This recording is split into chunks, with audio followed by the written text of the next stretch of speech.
Hello class 6. Today we will start chapter 5 in maths, that is understanding elementary shapes. Understanding elementary shapes में हम different types की shape पढ़ेंगे, जो कि हम उनमें से कुछ shapes हम 5th standard में भी पढ़कर आ चुके हैं. Okay, so let's start the chapter 5. There are so many shapes around us made up of lines and curves, like line segments, angles, triangles, polygons and circle etc. हमारे आसपास बहुत सी ऐसी शेप्स होती हैं जो लाइंस और कर्व से मिलकर बनती हैं, जो कि हम उनमें से कुछ शेप तो हमने 5th स्टैंडर्ड तक पढ़ चुके हैं, बट कुछ न्यू शेप्स भी हम इस स्टैंडर्ड में पढ़ेंगे. जैसे कि लाइन सेगमेंट हम पढ़ चुके हैं. Line segment has 2 and points. Angles has one vertex. Triangles, there are different types of triangles, scalene, isosceles and equilateral. Okay, so let's start the chapter 5. First of all, line segment. Line segment, you can see here 2 points, 2 fixed point A and B.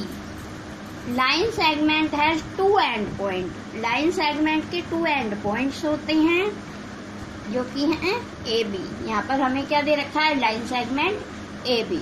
Okay, तो line segment जो होता है वो हम scale से major करके draw करते हैं. तो जो हम लाइन सेगमेंट को ड्रॉ करते हैं स्केल का यूज करते हैं, बट इस चैप्टर में हमें स्केल के अलावा भी हम किसी और चीज से भी लाइन सेगमेंट को मेजर कर सकते हैं. That is called divider. वो होता है डिवाइडर. अंडरस्टैंडिंग एलिमेंट्री शेप्स के लिए आपको, जब ये एलिमेंट्री शेप वाला चैप्टर है तो ये ज्योमेट्री का पार्ट है, तो इसके लिए आपको ज्योमेट्री बॉक्स का जो मटेरियल होता है वो हमें पता होना चाहिए कि ज्योमेट्री बॉक्स में क्या क्या चीजें होती हैं. ज्योमेट्री बॉक्स में क्या क्या चीजें होती हैं? देखिए, ज्योमेट्री बॉक्स में आप लोगों को पता होगा, आपके ज्योमेट्री बॉक्स में क्या होता है? स्केल होता है. स्केल, पेंसिल, इरेजर, शार्पनर, ये तो होते ही हैं. बट ज्योमेट्रिकल मटेरियल जो होते हैं, स्केल, डी, ये सब चीजें होते हैं. कंपास. तो ज्योमेट्री मटेरियल भी आपको पता होना चाहिए कि क्या क्या ज्योमेट्री के मटेरियल्स होते हैं. ओके, तो सबसे पहले हम स्टार्टिंग करते हैं. ज्योमेट्री के मटेरियल ही मैं आपको बताऊंगी कि क्या क्या होते हैं. वैसे आप लोगों को पता है, बट जैसे आपको पता है स्केल होता है.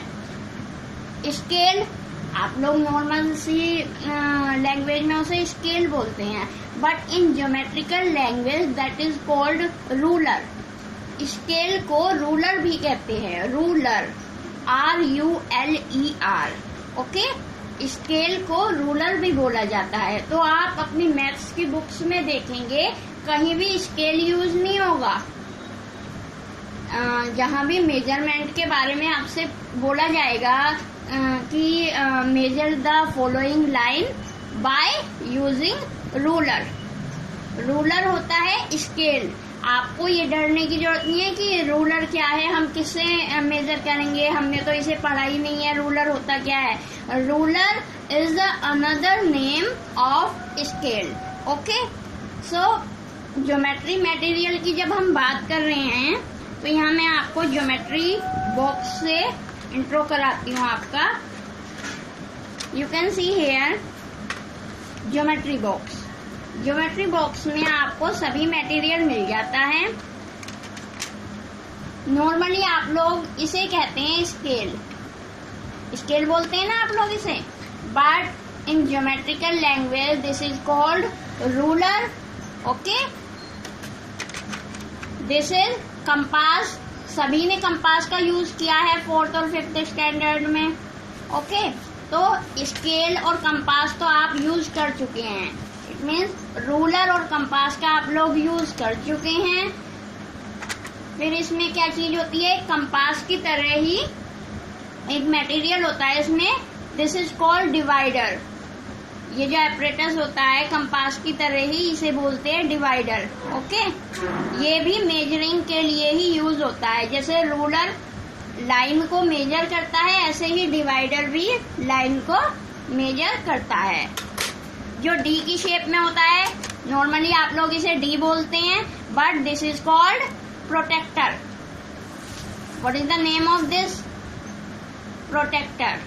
Okay, this is called D normally, but originally it is called protector. Okay, तो हमने ज्योमेट्री बॉक्स का क्या क्या मटेरियल देख लिया है। Ruler, okay, protractor, compass, divider, okay, and two triangles are more here. These are called set square. Okay, set square. अब आपका इस चैप्टर में किस किस चीज का यूज होगा? देखिए हमारा इस चैप्टर में किस किस चीज का यूज होगा। सबसे पहले तो रूलर, जिसे आप स्केल भी बोलते हैं, compass for drawing the angles, divider and ruler use करेंगे हम लाइन सेगमेंट को मेजर करने के लिए। ओके, डिस्टेंस मेजर करने के लिए रूलर एंड डिवाइडर का यूज किया जाता है। वो आपकी सिचुएशन पे डिपेंड करता है, क्वेश्चन पे डिपेंड करता है कि वो किसका यूज करने के लिए बोल रहा है, डिवाइडर का या फिर रूलर का। Okay, and this is protractor, जिसे आप डी बोलते हैं, ये प्रोटेक्टर होता है। ओके, अब आप लोगों को इसके मटेरियल्स तो पता चल गए हैं क्या क्या मटेरियल्स हैं। अब हम जो डिस्कस कर रहे थे, लाइन सेगमेंट का डिस्कशन कर रहे थे। देखिए लाइन सेगमेंट के 2 एंड पॉइंट्स होते हैं, हमें पता है 2 फिक्स एंड पॉइंट है लाइन सेगमेंट के। ओके, बट लाइन सेगमेंट को अगर हमें मेजर करना होता है तो लाइन सेगमेंट को हम मेजर कैसे करते हैं? Look at this ruler, you all know that there are 2 sides. इसमें 2 साइड होते हैं, इधर सेंटीमीटर होते हैं और इधर इंचेस होते हैं। सबके रूलर में वैसे अलग अलग तरीके की ये दे रखी होती है यूनिट्स, है ना। ये हमारा 15 सेंटीमीटर का रूलर होता है नॉर्मली, जो हमारे पेंसिल बॉक्स में रखा रहता है। 15 सेंटीमीटर का रूलर ये होता है। तो हमें इससे कैसे यूज करना होता है, हम मेजरमेंट कैसे करते हैं? मेजरमेंट कैसे करते हैं? अगर हमें कोई लाइन ड्रॉ करनी होती है तो हम उसे क्या करते हैं? जो सेंटीमीटर का यहाँ 0 पॉइंट होता है ना, सेंटीमीटर का जो 0 पॉइंट होता है, वहां से लाइन को मेजर करते हैं। जैसे अगर मैं ये लाइन मेजर करूं तो कैसे होगी? देखिए,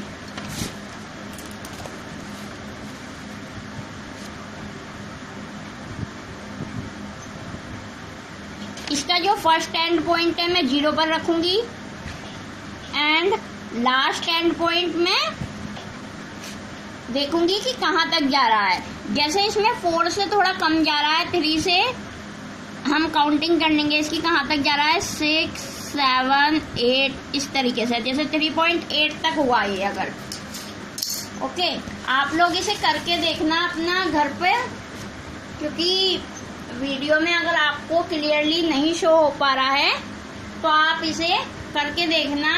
लाइन ड्रॉ करके रूलर से आप मेजर करना, जो कि आप 5th स्टैंडर्ड में कर चुके हैं। बट रूलर से तो चलिए, आप स्केल से तो मेजर करना आपको आता है।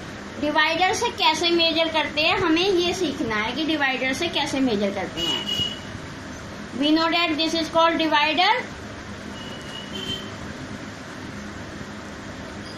हम इसे ओपन करेंगे, इसमें अभी इसके कवर लगे हुए हैं, इसके पॉइंट पे हम इसे हटाएंगे जिससे इसकी पॉइंट हम रख पाए उस पर, एंड पॉइंट्स पर।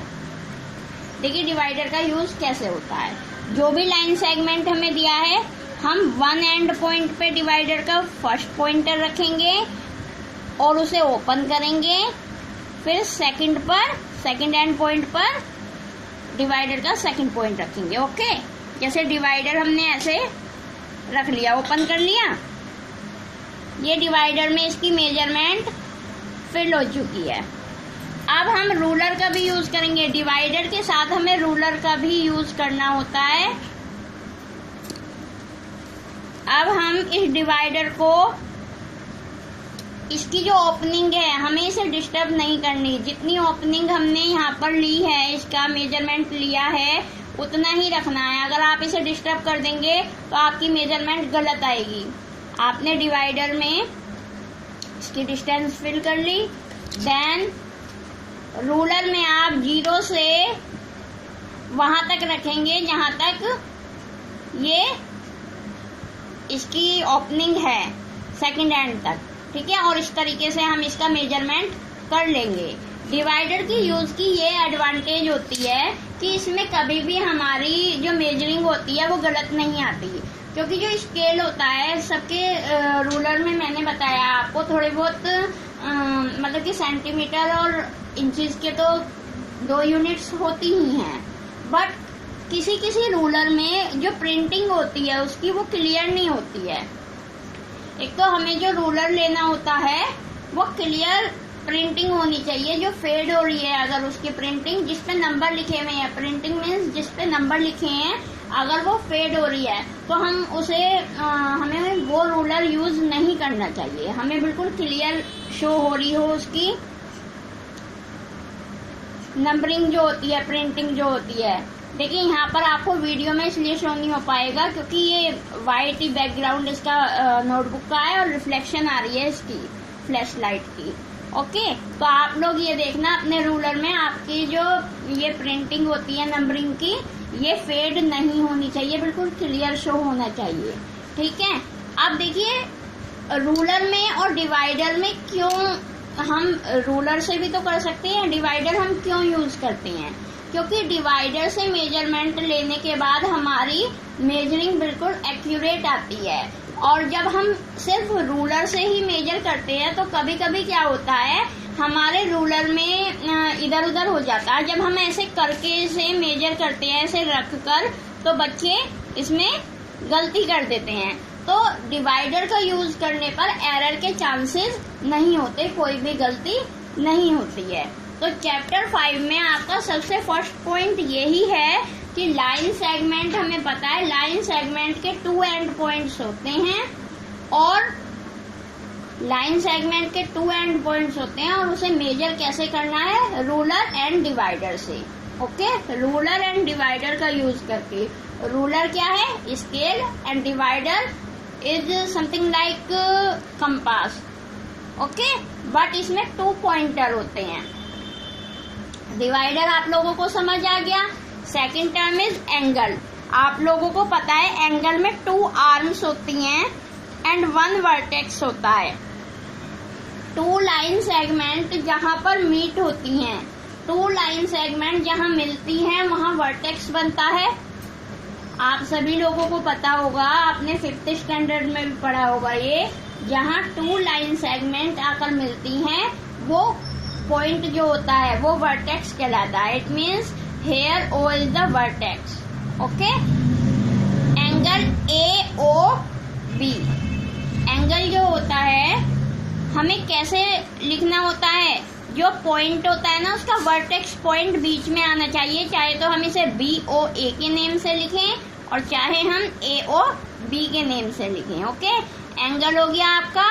और next shape is triangle. Triangle भी हम जानते हैं जिसमें 3 साइड्स होती है एंड 3 वर्टेक्स होते हैं।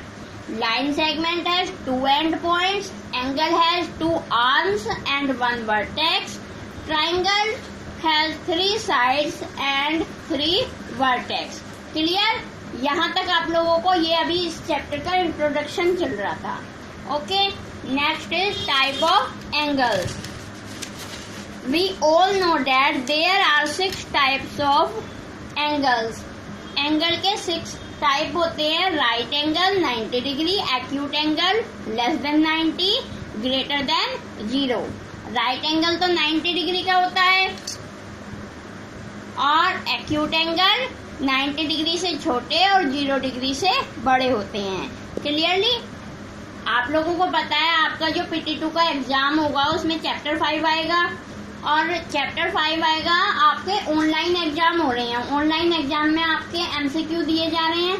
इट मीन्स थ्योरेटिकल पोर्शन भी आपका पूरा क्लियर होना चाहिए। ये नहीं कि जो आपके NCERT के क्वेश्चंस हैं आपको सिर्फ उनका सॉल्यूशन आता है, आप वो सोल्व कर सकते हैं, बट आपको उसकी थ्योरेटिकल सारी नॉलेज होनी चाहिए कि कौन सी डिग्री का एंगल कौन सा होता है।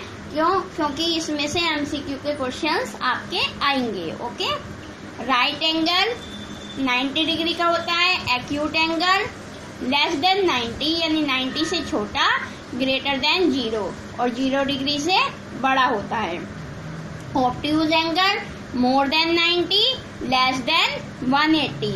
90 डिग्री से बड़े एंगल होते हैं ऑब्ट्यूज एंगल, जो कि 180 से छोटे होते हैं। 90 और 180 के बीच में जो लाई करते हैं वो ऑब्ट्यूज एंगल होते हैं।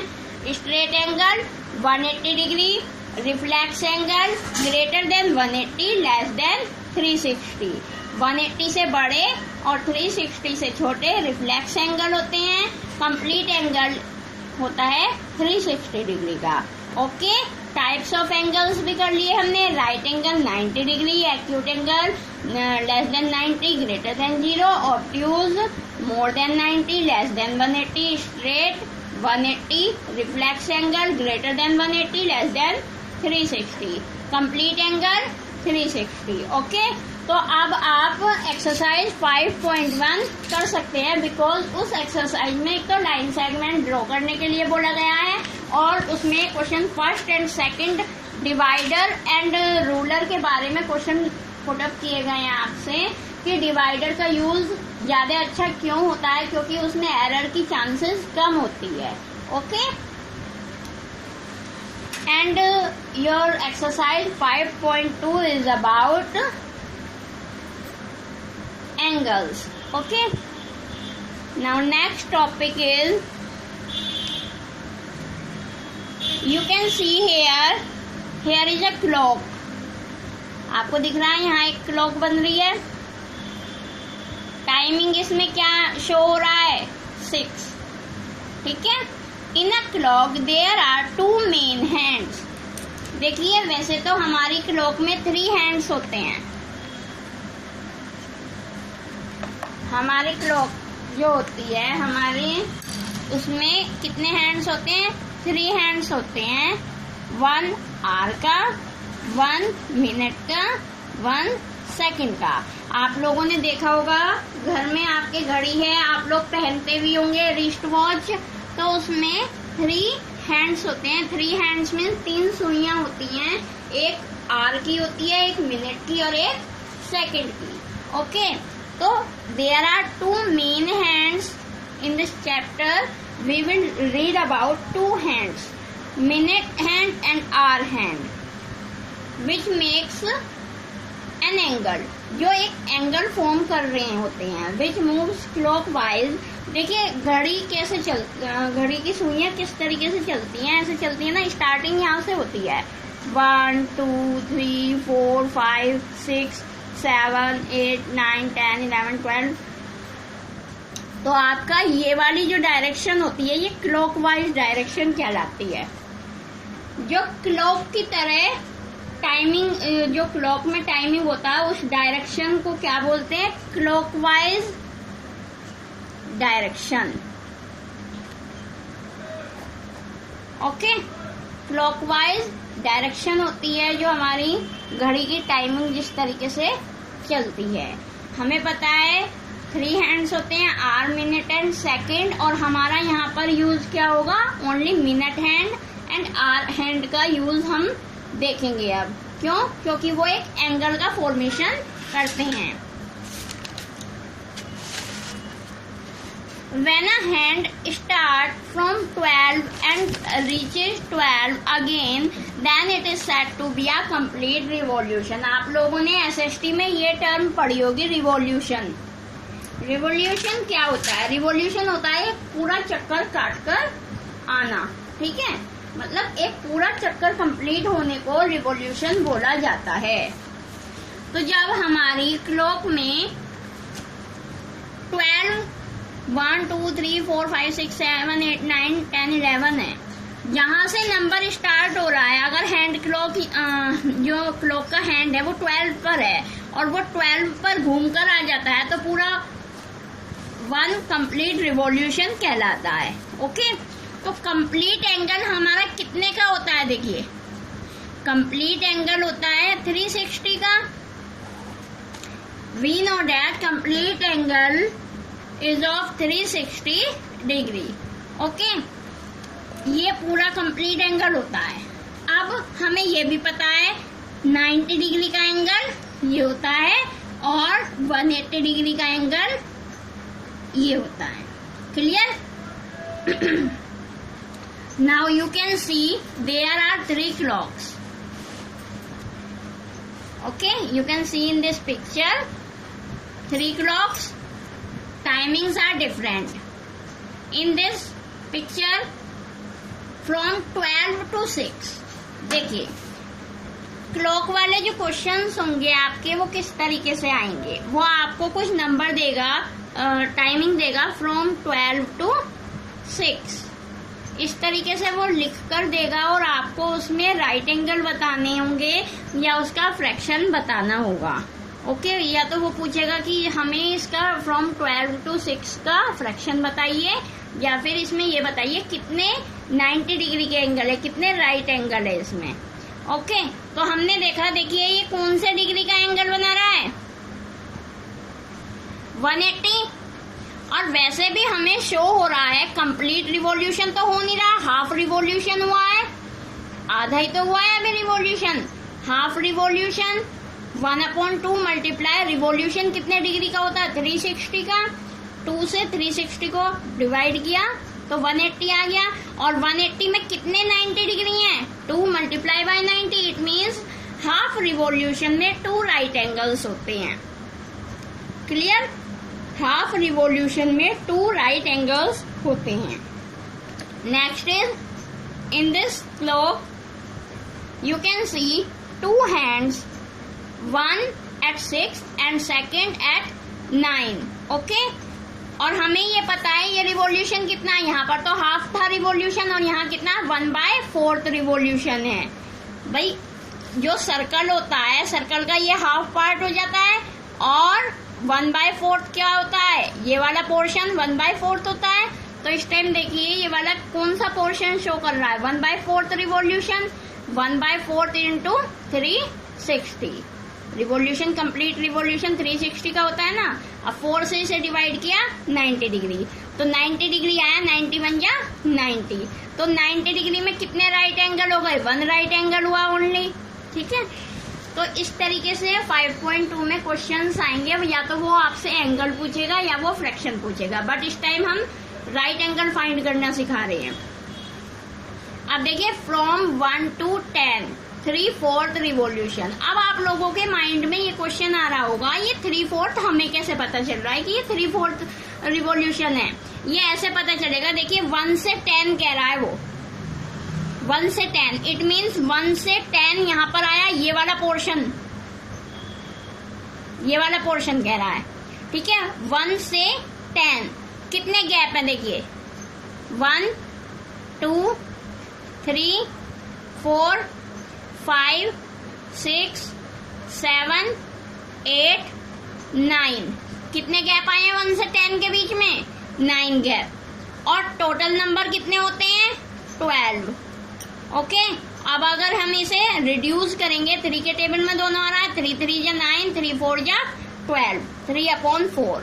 तो ये जो फ्रैक्शन होता है कैसे फाइंड किया जाता है? फ्रैक्शन फाइंड किया जाता है, वो जो भी हमें नंबर बोल रहा है फ्रॉम 1 to 10, जो भी वो हमसे कंडीशन देगा, हम देखेंगे उसके टाइमिंग में कितने का गैप है। 1 से 10 में कितने का गैप था? 9 नंबर्स का। 9 अपॉन टोटल कितने होते हैं? 12। उसे रिड्यूस कर दोगे, उसका फ्रैक्शन आ जाएगा 3/4 रिवॉल्यूशन। अगर वो फ्रैक्शन पूछेगा सिर्फ आंसर यहीं खत्म हो जाएगा। बट हम यहाँ पर एंगल भी फाइंड करके दिखा रहे हैं। कंप्लीट रिवॉल्यूशन कितने का होता है? 360। 4 से 360 को हमने डिवाइड किया 90। 3 इंटू 90 कितना हो गया? 3 right angles. Okay, you can see here also ये 1/4 कैसे आया। वैसे तो यहाँ मैंने सर्कल का आपको शो कर दिया था, ठीक है, सर्कल शो कर दिया था। अगर मैं कहूँ 6 to 9, 6 to 9 कितने गैप हैं? 1 2 3, 3 गैप, 3/12, 1/4 ऐसे आया ये। तो फ्रैक्शन हम कैसे निकालेंगे, ये चीज मेन है। ये तो हमने एंगल दिखा दिया। अब देखिए फ्रैक्शन कैसे होता है। जैसे वो कह रहा है 3 to 9, 3 to 9 बोल रहा है वो। अब देखिए 3 से 9 पे जाने के लिए ये वाला एंगल कवर कर रहा है वो। हमें ये देखना है एंगल कौन सा कवर कर रहा है 3 से 9, यानी इधर से जाएगा 4 5 6 7 8 9, जब भी तो होगा 3 से 9। अब गैप देखिए 1 2 3 4 5 6, 6 अपॉन टोटल नंबर 12, 6/12, यानी 6 1 जा 6, 6 2 जा 12। इसका मतलब 1/2 इसका फ्रैक्शन आ गया, और 1/2 फ्रैक्शन आया है तो हम इसका एंगल भी फाइंड कर सकते हैं। 1/2 360 करके एंगल आ जाएगा इसका 180 डिग्री। ओके, तो आप लोगों को फ्रैक्शन भी फाइंड करना बता दिया और एंगल भी फाइंड करना बता दिया। आप देखिए 4 से 7 पे जाने के लिए कितने गैप कवर किए हैं? 4 से 7 जाने के लिए 4 5 6 7 ऐसे कवर करेगा। 1 2 3, 3/12, ठीक है, 3/12, यानी 3 1 जा 3, 3 4 जा 12, 1/4 आ गया इसका fraction. You can find out the angle also, ठीक है। 1/4 मल्टीप्लाई बाय 360 करके 90 आ जाएगा। 7 to 10, 7 to 10, देखिए एक एंगल तो ये बन रहा है, बट 7 to 10 जाने के लिए कहाँ से कवर होगा? यही बन रहा है। 7 से 10 जाने के लिए 7 8 9 10, 1 2 3, 3/12, 1/4 आ गया। क्लियर? नाउ हेयर 1 to 10 जाने के लिए कितने गैप कवर कर रहा है? 1 2 3 4 5 6 7 8 9, 9/12, यानी 3 3 जा 9, 3 4 जा 12, 3/4। क्लियर? जो आपको ये नंबर देगा ना वो टाइमिंग, उसमें आपको देखना है यहाँ से यहाँ जाने में कितने गैप कवर कर रहा है। उसे आप ऊपर लिखिए न्यूमरेटर में, और डिनोमिनेटर में टोटल नंबर। फ्रैक्शन पता है ना फ्रैक्शन क्या होता है? फ्रैक्शन में क्या होता है? न्यूमरेटर तो वे होते हैं जितने शेडेड पार्ट होते थे। शेडेड वाला पोर्शन किया था ना आपने 5th स्टैंडर्ड में। तो फ्रैक्शन कैसे फाइंड करते हैं? नीचे डिनोमिनेटर में तो टोटल नंबर होते हैं, और न्यूमरेटर में वो होते हैं जो कंडीशन उसमें दी है। तो इसलिए अब इसमें हमें फ्रैक्शन फाइंड करने के लिए क्या करना होगा? हमें देखना होगा इस टाइम से इस टाइम पे जाने के लिए इसने कितना गैप कवर किया है, वो न्यूमरेटर में अपॉन 12, तो उसका फ्रैक्शन आ जाएगा। ओके, तो आज हमने एक्सरसाइज 5.1 एंड 5.2 के बारे में डिस्कस किया है। ओके, सो आपको इसकी प्रैक्टिस करके देखनी है कि ये फ्रैक्शन कैसे फाइंड किए जाते हैं क्लॉक वाले, और डिफरेंट टाइप्स ऑफ एंगल्स कौन कौन से हैं, ये सब आपको लर्न करने हैं। एंड अपनी रफ नोटबुक में इसकी प्रैक्टिस करनी है। फेयर नोटबुक में आपको एनसीईआरटी के सॉल्यूशन करने हैं। ओके, अब आपके PT2 आने वाले हैं 21 सितंबर को। आपका फर्स्ट PT जो है वो मैथ्स का ही है। क्लियर? तो आपका चैप्टर 5 तक आएगा कोर्स। चैप्टर 5 में एक्सरसाइज 5.2 हमने आज कंप्लीट कर ली है। इस वीक में आपका कोर्स कंप्लीट हो जाएगा। फिर रिवीजन होकर आपका PT2 जो भी है 21 सितंबर को है, ऑनलाइन मोड में होगा। MCQ आएंगे आपके, तो इसलिए डीपली स्टडी करना, क्योंकि मैथ्स में क्वेश्चन कहीं से भी आ सकता है। और जो सॉल्यूशन वाले क्वेश्चन आएंगे तो आपका टाइम उसी अकॉर्डिंग दे दिया जाएगा। अगर कोई सॉल्यूशन का क्वेश्चन है, हम तो MCQ में 4 ऑप्शन होते हैं, आप उसे अपनी रफ नोटबुक में सॉल्व करना, और जब MCQ में उसका जो करेक्ट आंसर है वो चूज कर लेना। Okay, so keep practicing of PT2 course.